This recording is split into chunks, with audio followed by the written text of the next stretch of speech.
Hey everybody, it's like 11:27, Saturday night. Donna's still in the hospital. Um, she seems to be in good spirits. It's really still bad in her head and runny nose, and it's in her lungs. So the doctors told me they want to keep her there a few more days, keep her on IV meds for fluids and for the COVID medicine, and she needs oxygen. So she's hanging in there. The doctors also told me I'm her power of attorney apparently, and make the medical decisions and stuff. But they talk to me; they don't talk to her. So I have to call her and fill her in on what they're telling me. And so she didn't realize they want to send her to rehab after this. So she won't be coming home necessarily right away because she's having trouble walking from being bedridden for so long from the sickness. Me, I'm it's still a little bit in my lungs, but I think I'm getting a lot better. I just finally got to go to church, but when I was running late, and my priest is still sick with COVID until Monday. He'll be back Monday, hopefully.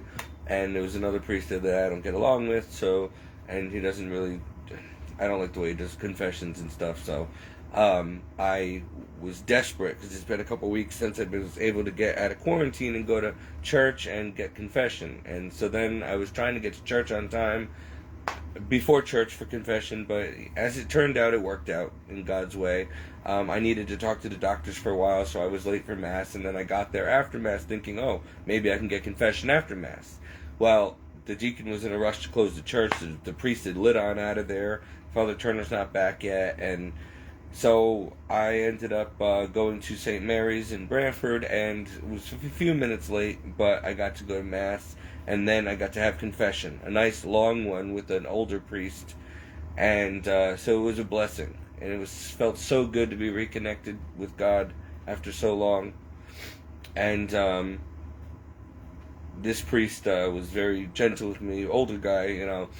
I think he learned a lot from me in the confessional.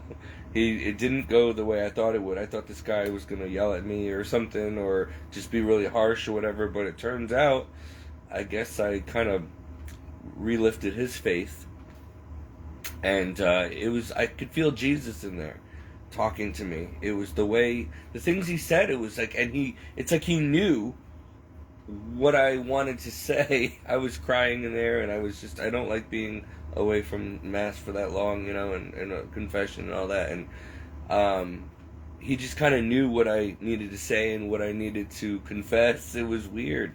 It was awesome. And then afterwards, he's an older guy from Milford. I didn't get his name. And afterwards, he was we were leaving, and I was walking to his car, and he was saying that he's sick with cancer or whatever, and he's like, I'm sorry. He's like, I didn't mean to rush through the absolution part. I'm not feeling well, and I'm battling cancer. And so I said, can I pray for you? And he's like, all right, yeah. He's like, let's make it quick because I gotta be somewhere in Old Saybrook, but yeah. He's like, please. And so, I prayed over him, and I just asked God to heal him, with all my heart. I said, Lord, whatever, it doesn't matter what I said, but he was very moved by it, and he said, he's like, wow, he's like, that made my night. He's like, thank you so much. He's like, that means a lot to me. He's like, I'm a priest, and I'm always praying for other people. Nobody's ever blessed me like that. He's like, thank you. He's like, nobody ever blessed me or thought to pray for me and my needs. And then I wanted to cry, but so it was a nice moment. It was awesome. It was awesome to be able to do that for him, and then I went to Taco Bell. It was freezing cold. There's no heat in Donna's car. And then I came home, and it's cold in this house too. It's 9 degrees outside, and it's so drafty in here. The heat's on, and Donna's been calling me. She's bored, stuck there. I have her stuff here, waiting to when I can bring it to her. I'm going to try to bring it to her. She likes to read and stuff, and she was stuck going in there with just a nightgown on, and so I have all her clothes here. I figured she'd be coming home soon, but I guess it's gonna be a little while longer. So I'm gonna try to get there to St. Raphael's tomorrow to bring her stuff to her, so she has some books to read and clothing to put on and whatever. But I gotta go to mass in the morning. I gotta have Holy Communion. And so, but we have the storm coming too, so I just pray that that doesn't get in the way of things. So yeah, and I just, oh, gosh, I don't know. I just, have a lot of time to think about things, it's just, it's very scary knowing that, Donna's not well, and if something happens to her, I don't know what's gonna happen to me. It's not good to be dependent on other people like this. I just gotta trust God that He's got a plan that I'm not aware of. Where are we gonna go from here? How am I gonna survive? um, I don't know. I was watching the movie Dear John, which is, if I saw this, I didn't remember much of it. And it's a tearjerker. I've been through a lot of this, and I don't know, it's just sad. It reminded me of my dad and, lost loves, and, when you love somebody and then they cheat on you or they leave you for someone else or things don't work out or whatever. I just really related to this movie, but for some reason, it's probably why it's a chick flick. It just really moved me to tears on several occasions and just made me think, and I don't know, it just put me in a real sad. I miss my family, I miss my dad, I miss Jeannie, uh, I don't know what God wants me to do with my life or what's going to happen to me. And, meanwhile, the end times are still moving on. If anybody watched my video last night, I did say something was going to happen today. I told you that solar storm was coming, and that when it does hit the Earth, it causes earthquakes and volcanic eruptions, and boom, Tonga exploded and sent a tsunami all up and down the west coast and all over the islands, and so it wasn't as bad as it could have been, but look, it's just the beginning, guys, and I don't like to be a prophet of doom all the time, but I know what I'm talking about. Maybe people start believing me once in a while. But anyway, more. Don't worry. 2020 is going to be a crazy busy year from now on. The tribulation's begun, so I'm just trying to figure out where I rank in the scheme of things and how am I going to. What am I supposed to do? Like, my life is already dangling by a thread.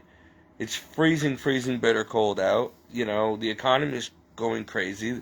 The food is running scarce. I mean, we're all in this together. We're all in a lot of trouble here, like in these end times. And I think people are starting to pick up on the severity of it. I've been warning for years, and now it's here. I just don't see how I'm going to have a future. I don't have enough time to become a priest. I don't think that I'm ever going to be able to be one. It really stinks. I'm not really looking for anybody right now, but, I don't think there's even going to be time to get married and have kids and all that. I'm going to be 42 next month. 42. And I have absolutely nothing left to show for it. Trying to rebuild my life, and I keep getting knocked back down. Donna's always in the hospital. I've been sick for a month with COVID. I lost a lot of work. I lost a good job. I'm starting work again tomorrow. Not tomorrow, but Monday. But I just hope I don't get my client sick with COVID. I don't know how I'm going to be able to take care of Donna and still go to work. When she's coming home. How I'm going to get her home when I have to work. I mean, it's just, I'm driving her car because mine's shot. Like, whatever. I'm just tired of complaining. It's not a good time for anybody. I hope God's got a plan. I really do. Because I'm out of options and I don't even have any solutions anymore. There's no more light at the end of the tunnel. There's no more options. I don't know. So this is where you live by faith and grace alone, like I do, and just wait on the Lord and just hope. I see how, I'm like, just see how He delivers me this time. I just need to get to Mass tomorrow, that's all. I can't wait to just be able to get to Mass and receive Holy Communion for the first time in like 3 weeks, 3 weeks, and I just hope that God, everything's good, and that I was able to confess everything, and that I'm worthy to receive, and I just need him. I need him. I need that connection back because it's been hell the past couple weeks without him, and it's no good being out of a state of grace for this long. It's scary. And then my deacon said a strange thing to me, which they're real. Something's going on. I mean, I haven't been out in the world much the past month, and he even said, I'm like, look, it's getting very hard to find a priest that's available for confession. I said, Father Turner's sick. This guy takes off soon as he's done. Like, where am I supposed to go? I haven't been able to make it to Mass. I need the sacraments. And he's like, if you think it's hard now, he's like, you wait and see how much harder it's going to be getting in the very near future. And I'm like, what's that supposed to mean, Deacon? And he looked at me and he's like, I gotta go. I gotta close the church. He's like, things are getting bad, okay? Things are getting bad. So, yeah, I've been warning you guys. Things are getting bad. I think they're starting to really feel the repercussions. Even the priests are getting nervous, the traditionalists. I bet you Father Turner is being told he can't do the Latin Mass and stuff anymore. I bet you change is coming down the pike. Maybe we're going to end up closing one of these churches soon. Something's going on. I can see the fear and the panic and the dissatisfaction in the deacon. He's a very holy traditional deacon, and he's very bothered by something as well. I think everybody's realizing that we're in trouble and that we're in the tribulation now. And, they'll never say, Steve, you were right. We're sorry for, always making you look like a crazy guy when you tried to tell us these things. We're coming down the pike. You told us about what was happening in the church. You told us all this stuff was going to happen. We don't listen. They'll never say, I'm sorry. I apologize. I don't want an apology. I just sick and tired of people thinking that I'm some kind of religious kook and then I make stuff up or I don't know what I'm talking about. Okay? I'm not a prophet that I know, but I do my research. I know things. I wish I was wrong. I want things to go back to... I wish I could go back 10 years. I had a father and a family then. The world was headed towards this, but there was still hope and time and normalcy. It's all over now. Normalcy is a thing of the past. It's a new world order. It's a new terrible season for planet Earth from now on. And there's still people out there being naysayers saying, oh, everything's going to be great. Don't worry, we'll get over this. Until what? The next round? The next chastisement? I mean, we've got asteroids that I've been seeing on the news that are almost the size of New York City heading towards the Earth. They're all dangerous. It's going to keep getting worse. God said this was going to happen. I don't know. I get tired of hearing myself. I would like to be able to report some good news once in a while, Not so-and-so's dying, the world's in trouble, there's going to be, you think I like this? I don't. I would like to be able to make a video and say, hey, even though we're in the apocalypse right now, guess what? I got a great job, and guess what? I got a better car, and, hey, I got a home of my own finally, and, hey, I found the love of my life, or whatever, or, hey, I'm going into seminary again, and, I'm going to be able to be a priest, or something good. I would like to have something good before I die, because the past 42 years have stunk. I mean, not all of it, but, when, like the priest told me today in confession, he's like, Steve, don't look back on your life and things that you have to stay out of the world. I might as well tell you what he said. It was amazing. I know it was the Lord speaking through him tonight. And it was less of a confession and more of a heart-to-heart. And I never met this priest before. He doesn't know me. And so that's how I knew it was real. He was behind the screen, and he was just saying things that, like, the Lord would say to me, like, Steve, you know how bad it's getting out there now. You know that you must be in this world but no longer part of the world. This was him saying this through the screen. I was like, can I get my confession done? He's like, in a minute, we got to talk. And I'm like, and it was like God talking to me, and he's like, you recognize the signs of the times. People like you are different. You have a bigger mission. That's why you're going through this. And I'm like, wow, this guy doesn't even know me. This has got to be the Lord. And he's like, you cannot be in the world anymore. Just be in it, but not of it. He's like, you have to detach. You have to let go. He's like, you have to look forward and just keep your eyes on the mission, on Christ. He's like, it's too important, and very few people are like you that recognize what's going on. And you're one of them that does. And so you know. and you're spending too much time in the past, too much time missing people. Your family's not coming back. Thinking about lost relationships, all these things that you did, better times that you used to have in the past when you were happy. He's like, all that's got to go. You've got to move forward. He's like, and I'm like, this guy doesn't even know me, and he knows all this. Like, it was awesome. He obviously had a gift, and so I told him, my Father, are you charismatic? Because you're reading me, and you couldn't possibly, I've never met you in my life, you don't know me, and yet you know me. And he's like, no, I never thought of it. He's like, I don't know, I don't think so. And I'm like, I think you do. I think you have gifts, and you're not. And so anyway, sometimes that'll happen where the Lord will speak through the confessional through a priest I've never met, which is why I love new priests, because they don't know anything about me, and it's not even my church, and boom, I have these amazing encounters, and I know it's real because they don't know me, and they're spewing out stuff about me or about my life, and they're nailing it. It's like he read my heart. It was like having Padre Pio in there, and he was like, he's like, you have to stop being sad, you have to stop. He just said so many things that were accurate that I didn't even realize. He's like, Stephen, who are you not forgiving?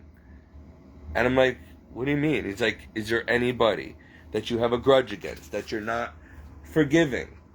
And I'm like, well, why would you ask me that? And he's like, is there? And I'm like, well, I always tell the Lord that I forgive everybody after everything they've done to me. I do. I don't want anybody in hell, especially on account of me and for what they did to me. So, but the pain still hurts. Like, I do forgive everybody. I said, a lot of people have hurt me and put me in this very bad situation in my life now. And it wasn't me. Like, that job I started, what they did to me, it was terrible. It wasn't me. But I have to forgive them, so I guess I had to forgive them. And the confessional, I didn't really think about that. And I forgave my family again. And I just said, Lord, I know you're in there with the priest in that confessional. I said, Jesus, if there's anybody I haven't forgiven, I forgive. I forgive everything. I want to be forgiven. I forgive everybody. Please, don't hold people's sins that they've committed against me against them, please. We all have enough to be in trouble for on Judgment Day. I don't want anybody going to hell because of what they've done to me. So, as like, other than that, Lord, I'm like, what am I not? He's like, you have to be healed from stuff. There's wounds in your heart and your soul from your past that you really need to let go, Steve. And I'm like, how is this guy doing this? Like, yeah, I guess there is. That's probably why I'm crying watching Dear John for the first time. And it's kind of weird because I know Channing Tatum personally. I worked with him. And it's just so weird. But I'm just, like, this movie just kept making me cry because it's like his relationship with his dad. I miss that. And I would love to have my father back.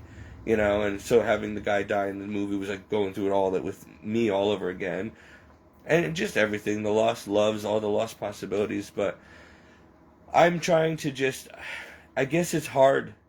I guess what the Lord is asking me is for the next phase of the mission, and I don't know what it's going to be, I have got to detach even from my past, even from would've, could've, should've, hopes and dreams and ambitions, people I've loved, people I've known. It's over. Like, they're chapters in a book. Once you read it, you turn the page. You can't stay on the page, otherwise you'll never get to the end of the book.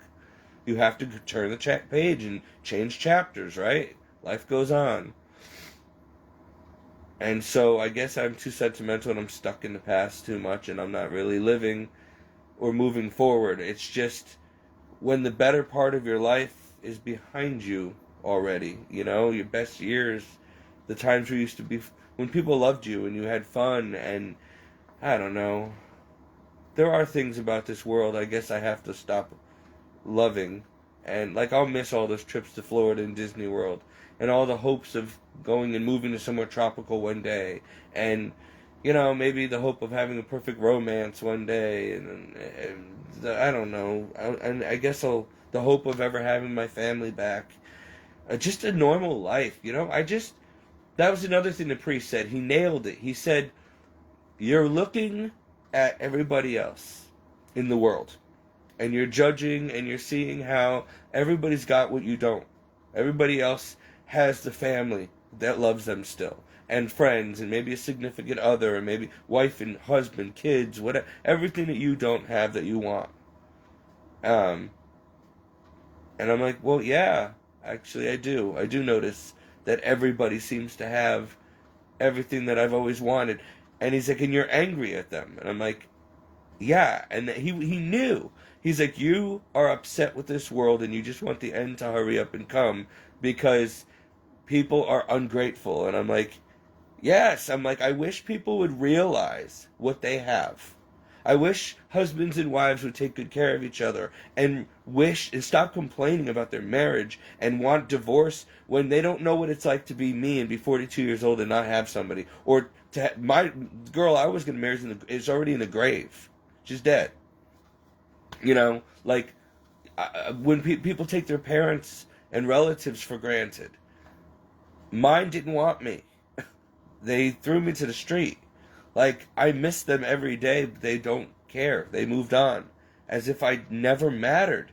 That really screws you up psychologically when you grew up in a family and you spent... I was with them until like 2015.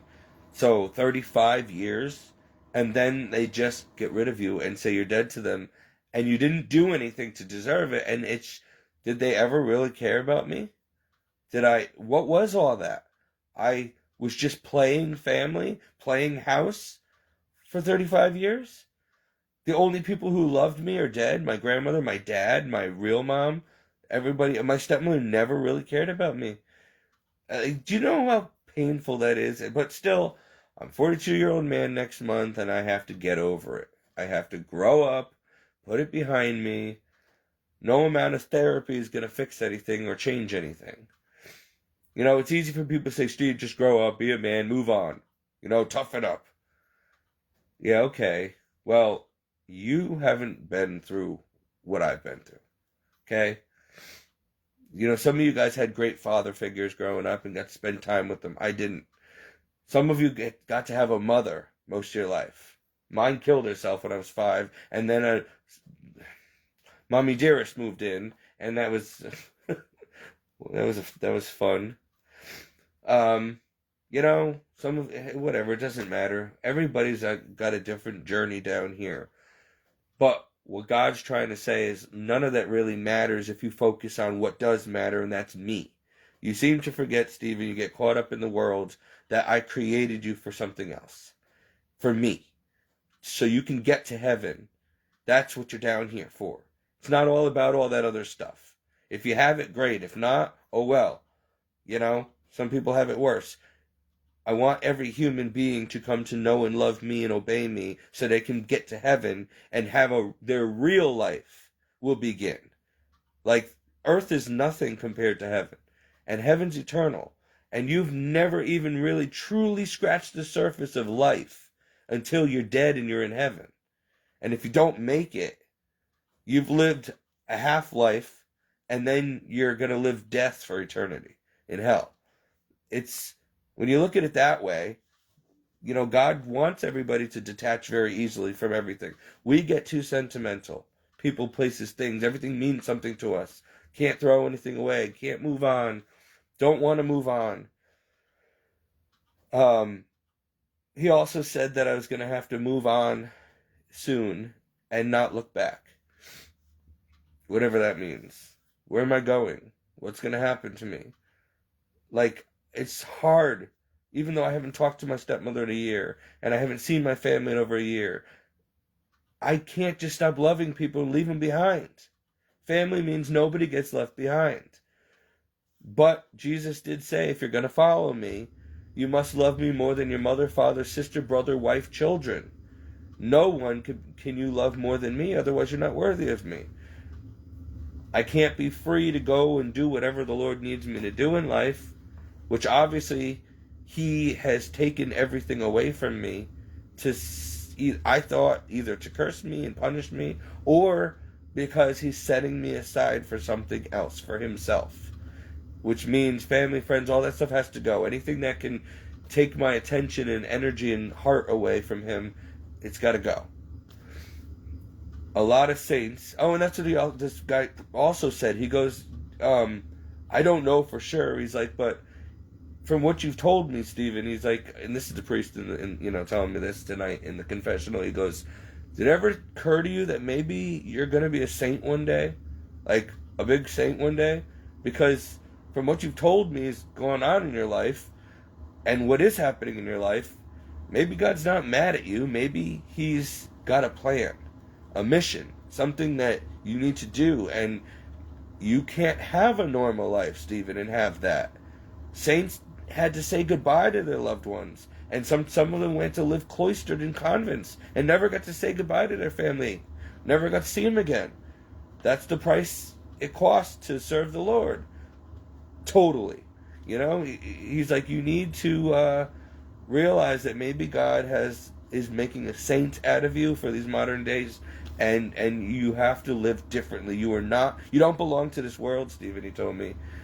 It was just nice and refreshing to hear a total stranger, a priest, a traditional Catholic priest, a real one. He was in his 80s, but tell me, like as if it was Jesus talking to me, reconfirming everything, and basically saying, "Stephen, you're not part of this world. Why do you try to be part of something you don't belong to? This is not your world. It's not your kingdom. You're just here for a time. You're passing through this. Don't get caught up in all that. Like, you need to detach. You can't have it both ways. You have to let go of this world and just be in it, but not of it. Not like it. You're not like the rest of these people. You're different, and it's a good thing. You're different. You belong to God.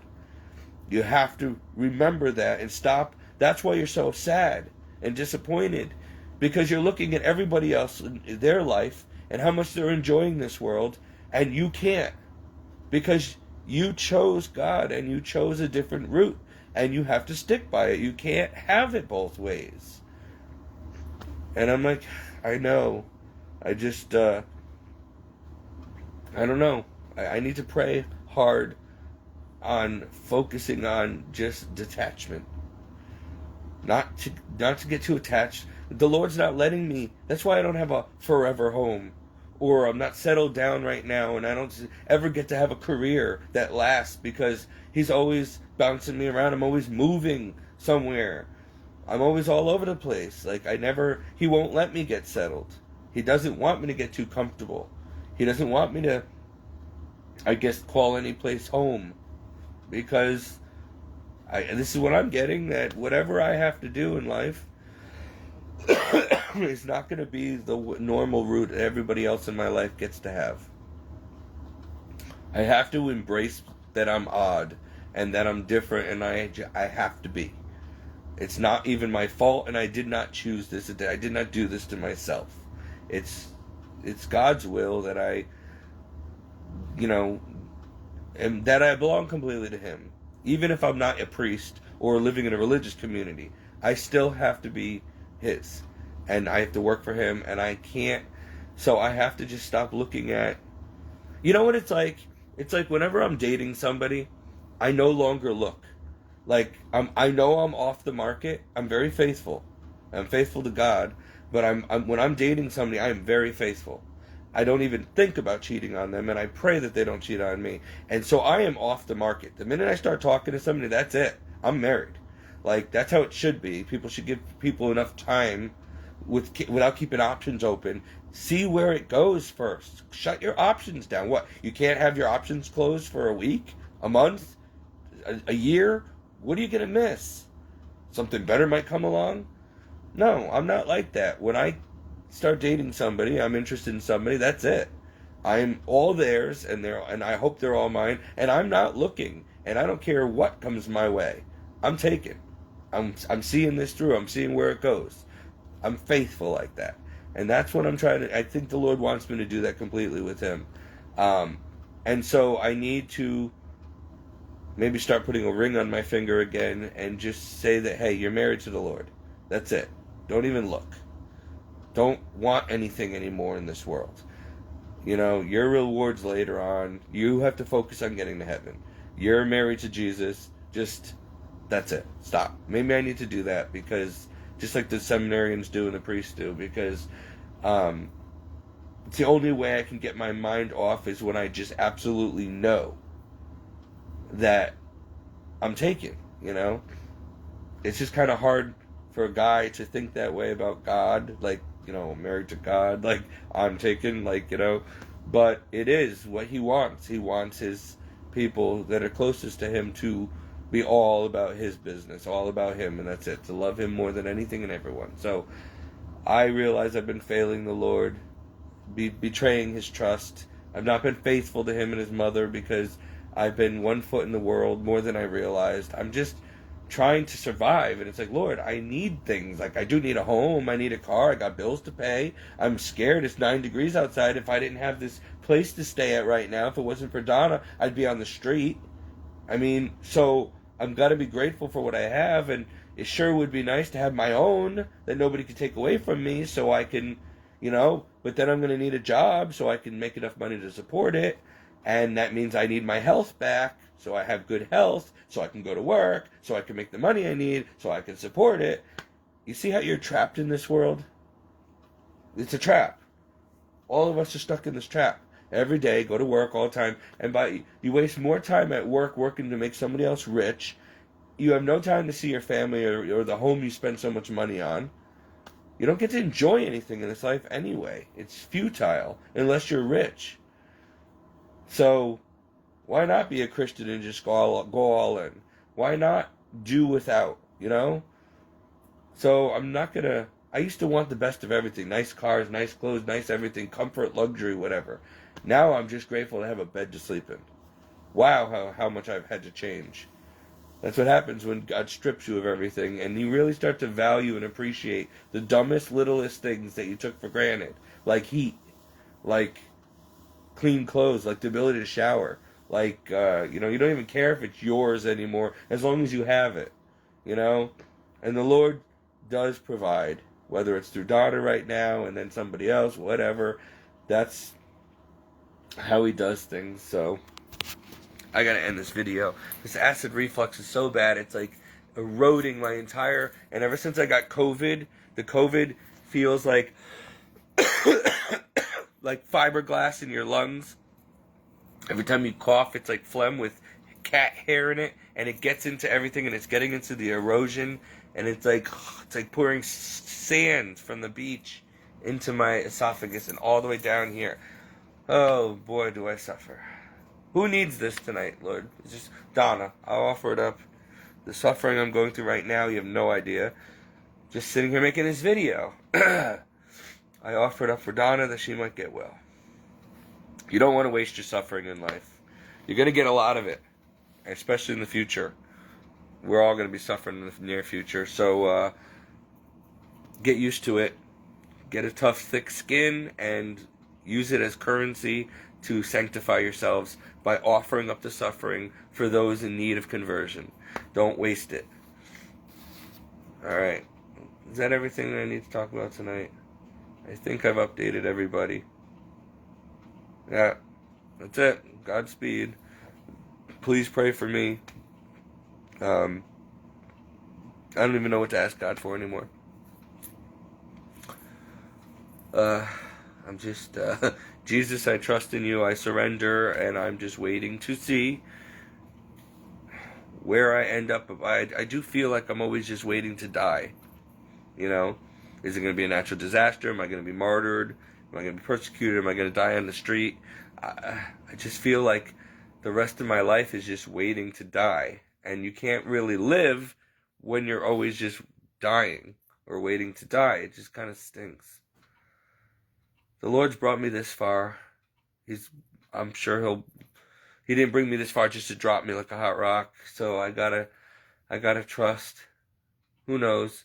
Maybe somehow I will have a happy ending. Maybe there'll be a rapture and I can get out of here and I'll meet him in the sky before the end. Maybe I'll marry a princess in Sweden and I'll be a prince. So who knows? With God, all things are possible. And I think he wants us to think big and outside the box because he's an awesome major God. And it's amazing how we could be in the tribulation right now, but God could still probably give some of us a fairy tale happy ending or do something great. I just want to do something with my life. I gave it to God because I realized that fame and fortune and being a movie star and all that was a selfish means, and you're here one day, you're famous one day, and you're gone the next. Like, it's not important. But if you give your life to God and let Him do things with your life, that's important, and it's more worthwhile. So I gave God my life in my late 20s, and it's been a roller coaster ride ever since. Um, I just hope that He'll be able to do something good with my life, so that my life's not in vain. I don't want to live a mediocre life and just die and say, okay, yeah, I lived, I died, that's it, whatever. I live for myself. No, I want to do something important with my life. Like, one of the reasons I was crying when I'm watching Dear John is because Channing Tatum's this big, good-looking, healthy alpha male. He's a year younger than me, but he was blessed with looks and good health and muscles and everything I never had. And that's why he's able to do backflips and go surfing. And I look at him and I'm like, man, I was never able to be a guy like that. I never got to play sports or go surfing or do anything because I've always had these crippling health issues. It just stinks. It stinks how weak I've been, and I never got to be a real man. I see him getting to play a military guy, right? My father was in the military. I never got to. I wanted to, but I was never going to make it through boot camp with all my health issues. Too fragile. It just stinks. I feel like I was robbed of the opportunity to really enjoy my youth and my life and make something of myself. The rest of my family all made something of themselves because they don't live for God, they live for themselves. They live for the world, right? So they all have these huge 6-figure incomes, and one of them works for the President of the United States, who I don't even like. The other one has a high position in the New Haven Police Department. Her daughter's in the FBI. My father he was a police officer, he was a detective, he was a plumber, he was in the Marines, he was in the FBI, he was the president of the U.S. Marshals. I mean, he was Hillary Clinton's bodyguard. I mean, my father had so many huge success stories. Like, he lived, I mean, he was world renowned. Like, and then there's me. 42 years old. At 42, my father was expecting me. They got pregnant with me at 42. He had a beautiful wife, a family, a great career. At 42, I have nothing. It still hurts me to this day when my father said that I told my dad one day before he died, I said, like father, like son. We were arguing about something, and he turned and he looked at me and he goes, you are nothing like me. And that was a dagger to my heart because I look like him. I have all his health issues. That's what I meant, like genetically, like father, like son. We have the same quirks, a lot of similarities. But he was offended by that because he always wanted his son, his one and only son, to be able to outdo him and maybe be a military man like him or a cop like him or something he could be proud of. He already had 2 daughters, and then he ended up with a third. And I think he was always really disappointed in me that I wasn't able to be the manly man that he wanted me to be. And it broke his heart, and it really bothers me that I couldn't give him that, because I wanted to, and God knows I tried. I just don't think my father realized how sick I was, physically, my whole life. I don't know, whatever, that's why I don't watch TV anymore. It makes me sad to see everybody else do things with ease that it's not easy for me to do.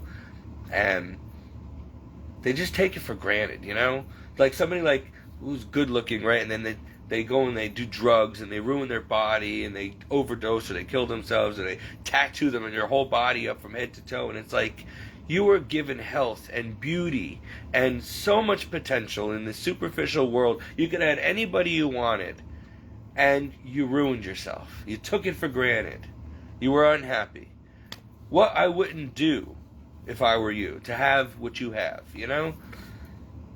It's just so unfair. Life is so unfair. What would I have been able to do if I was an alpha male? If I had perfect health and perfect looks and a family who really loved me and, didn't have the life I had? I think I would have been unstoppable, honestly. I think God had to do this to humble me, because otherwise I would have gotten myself in too much trouble. Because when I was young and healthier, there was no stopping me. When I put my mind to something, I achieved it. Then my health was taken away, and that was it. People said I'd never work as an actor. Yeah, I worked with Channing Tatum and Kate Winslet, big stars. I might not have become a celebrity, but I was brushing shoulders with them. I was in the scenes with them. They said I'd never be a model.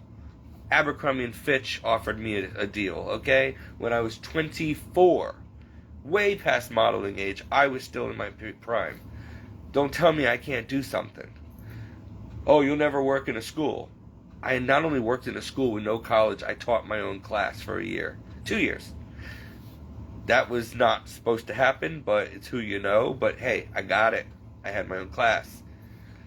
Don't tell me what I can't do. And you know what? You know how I got things? God. I always prayed, and He helped. With God, right, with me, I can't do anything. I'm weak. It's impossible. But I know that all I got to do is get on my knees and beg my Father in heaven. And if He says yes, I'm getting it, whether you say it or not.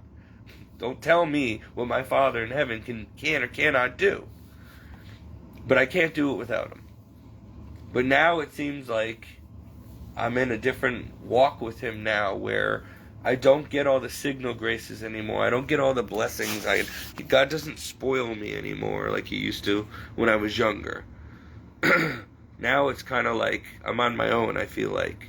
He's with me, but I guess He expected me to grow up. So He doesn't have to coddle me and, I don't know. Maybe He's trying to get me to toughen up also and be ready for what's coming down the pike, I hope He doesn't expect me to be a blood martyr or something, but I don't know. I want to go to heaven after this hell of an existence, so whatever it takes, I guess. I just hope I make it, because I don't want to be in hell, that's for sure. After my life has been hell enough, please. I don't want to burn for eternity. So, I'm just waiting on the Lord now to see where I end up and what He's going to do with my life if He chooses to take me off the sidelines. I feel like I've been benched in a game or put on a shelf, I might have screwed up so many times that He used someone else. He might have had big plans for my life and I messed up or took forever to get with the program. I don't know. I just hope He's not done with me, because there's nothing left, So, anyway, just thoughts. These movies make me think. That's why I don't watch TV. It just makes you sad and depressed looking at, what you can't have in life, what everybody else seems to take for granted. But anyway, whatever. Pray for Donna. She's fighting for her life in COVID unit, and here I am complaining that I didn't get the life that I wanted, right? And right now my lungs are still full of fluid too, and I'm nervous about that too, because for whatever reason, Don and I have been sick for over a month with this, and it just keeps coming back. And most people are done with it in 2 weeks, and this thing just keeps holding on. It will not leave. And I wake up and I feel fine in the morning, and then by nighttime my lungs are like pneumonia again. Runny nose, I gotta go to work in 24 hours. Like, I need to be healthy. This stinks. Oh God, I'm gonna need Jesus every step of the way, because I don't know how I'm supposed to. This week is already so booked up with stuff, and I gotta worry about Donna, and I don't know if she's coming home. I gotta pick her up. I gotta take care of her. And I still gotta work, and I don't see how I'm supposed to do all this, and I'm still not feeling well myself. So, do you see why I need God? I'm a crazy holy roller for a reason. Okay? The rest of you, you seem to survive on your own, and, maybe you'll pray, maybe you don't, maybe you go to church, maybe you don't, but everything just seems to, flow. With me, I have to pray every day for everything. Because I gave God total surrender, which means I belong to Him like a slave, like a little child, and He's my daddy, and I need daddy to feed me, and I need daddy to make sure that everything, I get where I need to go, and the Our Father prayer, and I'll end with this. give us this day our daily bread. What that means is you're trusting God to give you only what you need for the moment, for that day. Not tomorrow's in advance and yesterday's over. Give us this day our daily bread, which means, Lord, I'm depending on you for whatever my needs are to be met today so I can get through this day. Because tomorrow's not promised to me. And so that's it. And so you need God to give you your daily bread. I do.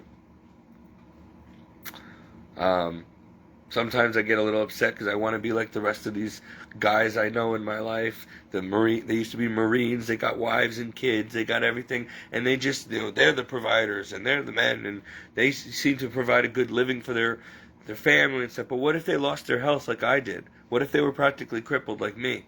What if they had tumors in their spinal cord? They wouldn't be able to do these big, tough, blue-collar jobs that pay six-figure incomes, where they're lifting heavy lumber and, doing hard manual labor. They wouldn't be able to do it if they were in my body. Now do you see why I don't have a six-figure income? I would love to do construction work or go build houses or shovel horse crap or dig ditches. I love hard labor, but I can't do it. I can't even lift a 60-pound bag of potatoes. All right? So, yeah, it's not easy to make a living when you're all banged up like me. That's why I don't have it. And because I don't have that, I don't have the ability to support a wife and kids. And I can't have a big home of my own. It's all downhill from there. When you lose your health, you lose everything. And a lot of people with disabilities that I know, they have a loving family that takes care of them. Who says, don't worry, you can live with us and we'll take care of you and we'll make sure we leave you an inheritance so that when you're older you'll be My family said, go kill yourself, and left me on the street. They know I'm not well. They know I can't help myself and provide for myself. They know I have disabilities. I'm sick. Wow, what are we, animals, where we just throw the sick ones out of the nest? And only, everybody's for themselves. That's it. Survival of the fittest. Suddenly my stepmother's a communist Marxist. Sick. But whatever. That's the family I was born into. I would not have survived this long if I didn't have a relationship with Jesus Christ. And that is for definite sure. That is why I have strong faith. Because I know that for a fact. People say, oh, you don't give yourself enough credit. You've survived this long. It wasn't easy. And let me tell you, and I did it without crimes. I did it without stealing or doing drugs or working under the table or, committing crimes. I did it the honest way. And that's why I still don't have anything. Because God provides. He doesn't always give me comfort and luxury. He doesn't always give me enough to be okay. He just gives me enough for what I need to get through one day at a time.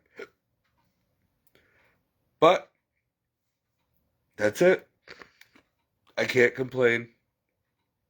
If that's how he wants to do it, that's how he wants to do it. Anyway, have a good night. I gotta go. This thing is like killing me and I don't even know how to stop it. Nothing I do stops it, and it's like burning a hole through my esophagus. I would just like one day without suffering. One day without feeling pain throughout my body and acid reflux and headaches and just one day would be nice. I need a vacation.